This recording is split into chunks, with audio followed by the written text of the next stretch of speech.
د سورة روم په دې آیات مبارک سره به دې الله جل شانه تمام حاجتونه پوره کړي، هر مشکل به دې الله جل شانه آسان کړي. بسم الله الرحمن الرحیم. السلام علیکم ورحمة الله وبرکاته. زما لونو او خویندو، نن د هر قسم جایز حاجت، د جایز ارمان او د جایز مراد د پوره کولو دپاره درته یو آیات مبارک درته هم او د دې آیات مبارک وظیفه درته هم. که دا وظیفه راونیسئ، ستاسو د زرګونه حاجتونه ولې نه وي، هغه زرګونه حاجتونه به الله جل شانه د ستاسو پوره کړي. هغه ناممکنه حاجتونه چې تاسو وایئ چې دغه حاجتونه به همداسې ملا یو وخي چې زمونږ به دا حاجتونه پوره شي، تاسو د هغې نه ناامیده یې. لیکن د سورة روم په دې آیات مبارک کې چې دا کم درته وښیم، دې کې دومره لوی پاور الله ایښودی چې د ټولو حاجتونو پاور هغه یو طرف ته او د سورة روم د دې آیات پاور بل طرف ته. د سورة روم د دې آیات دغې پاور ته نشي رسېدی. ستا د زړه چې هر قسم ارمان وي، هر قسم جایز مراد او مقصد دی وي، هغه جایز مقصدونه او مرادونه کې به دې الله جل شانه کامیاب کړي. د دې آیات مبارک وظیفې انتهایی لږه ده، صرف 114 کرته کول دي. آیات مبارک هم درته ښیم او د دې وظیفې کولو طریقه هم درته ښیم. د هغې نه مخکې یاد ساتئ چې زمونږ بعض وروڼه وي هغې د موبایل استعمال نه کوي، نو تاسو د هغې وروڼو په وړاندې دا وظایف لګوئ چې هغې ته نه هم پیدا واخلي، یا تاسو په کور کې هم دا وظایف تاسو لګولی شئ چې هغوی ته هم پیدا اخلي. زما خو دا خدمت دی چې زه تاسو ته در رسوم. اوس د ستاسو به دغه ذمواري وي چې تاسو به نور خلکو ته، کم کسان غایبین وي او د دې وظایفو د دې فوایدو نه خبر نه وي، نو دا وظایف او دا اعمال، دا نیک اعمال، دا هغوی ته رسول د ستاسو کار ده. دا یو قسم له صدقه جاریه ده، الله به تاسو له په دې باندې اجر درکوي. نو تاسو دا ویډیو په خپلو کورونو کې هم لګوئ چې هغوی ته نه پیدا اخلي، بل د یارانو، دوستانو او د ملګرو په مجلسونو کې هم دا ویډیو او دا وایس لګوئ چې هغوی ته نه یو وظیفه هم زده کړي او هغوی په خولې باندې دغه وظیفه جاري وساري. نو څونه پیدا شوه چې یو به ورته الله ډېر لوی اجر ورکوي. او دویمه خبره چې د دو حاجت به مو سره پوره کېږي، د دې یو مشکلې به مو سره اواریږي، نو ډېره زیاته پیدا کېږي. نو دغې غایبو خلکو ته رسول د ستاسو کار دی.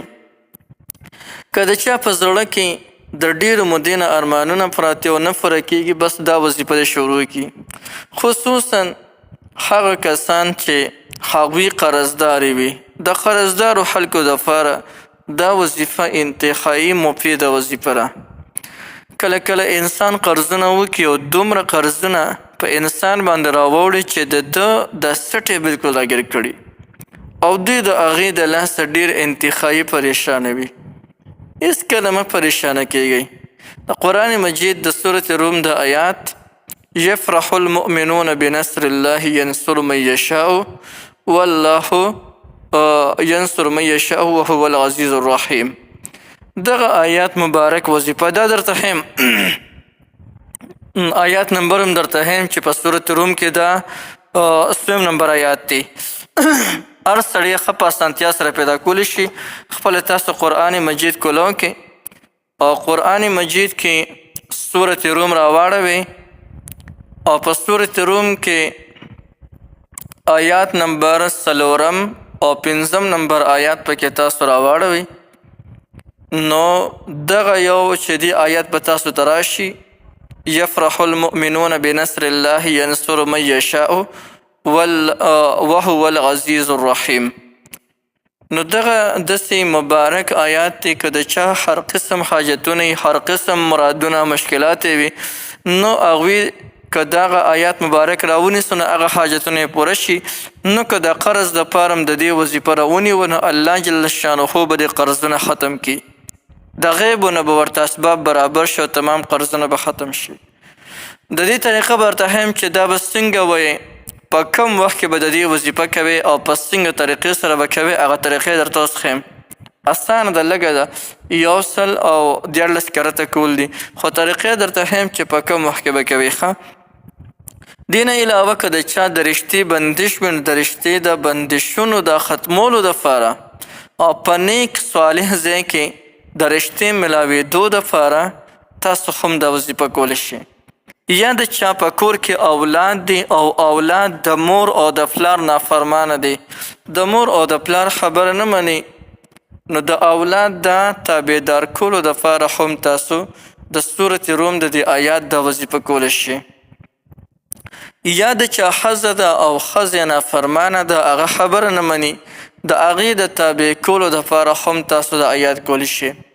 یا یو انسان په خپل محبت کې، جایز محبت کې مبتلا کول غواړي، که نارینه که زنانه، نو د جایز محبت چې ته وایې چې د درې ما سره مینه شروع شي، محبت شروع شي، د جایز محبت دپاره هم د دې آیات استعمال تاسو کولی شئ.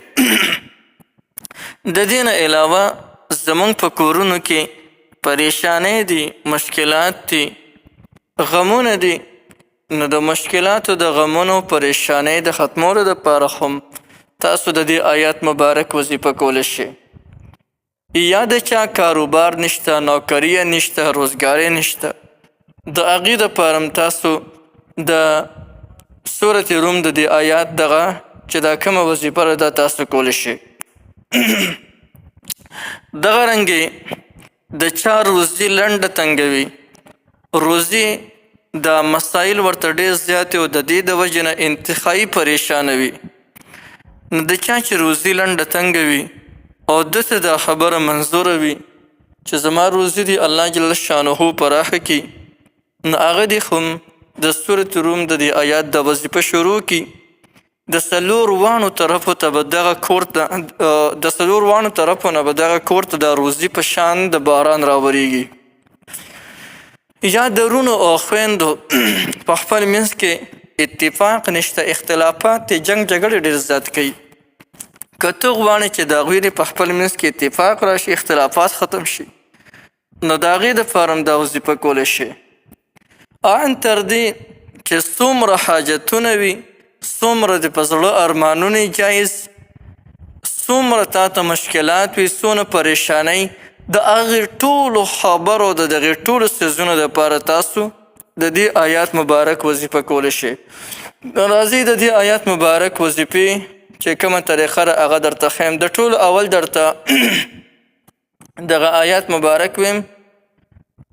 تاسو به قرآن مجید کلو کې قرآن مجید کې په سورة روم کې دا آیات راواړوئ. یفرح المؤمنون بنصر الله ینصر من یشاء وهو العزیز الرحیم. سورة روم آیات نمبر 4 او 5. د سحر د منځونه پس به د هر جایز حاجت دپاره یو ځان له ځای کې به کښېني او د هر جایز حاجت دپاره به دغه آیات مبارک 114 کرته ووایي. مخکې او وروسته به 3 کرته درود شریف په رسول الله صلی الله علیه وسلم ووایي او د هغې نه پس به 114 کرته د دغې آیات ذکر وکړي او بیا د هغې نه پس به الله جل شانه ته لاس پورته کړي او د خپل حاجت سوال به وکړي چې د کم حاجت د کم جایز مراد دپاره دی دا وظیفه کړي، هغه سوال د الله نه وکړه او الله نه حاجت وغواړه، الله به درته پوره کړي. که د کمې پریشانۍ او د مشکل د ختمولو یا د مشکلاتو د اسانتیا دپاره دی دا وظیفه کړي، د هغې پریشانۍ د ختمولو سوال وکړه او د هغې مشکلاتو د ادا د اسانتیا چې کومه چې دی اسانتیا ده د هغې سوال وکړه، الله به دغه مشکلات هم ختم کړي او پریشانۍ به هم ختمې کړي. خو دا عمل به څومره کول پکار وي چې تر څو پورې د ستا حاجت نه وي پوره شوي، نو تر د هغې پورې به دا عمل تاسو کوئ.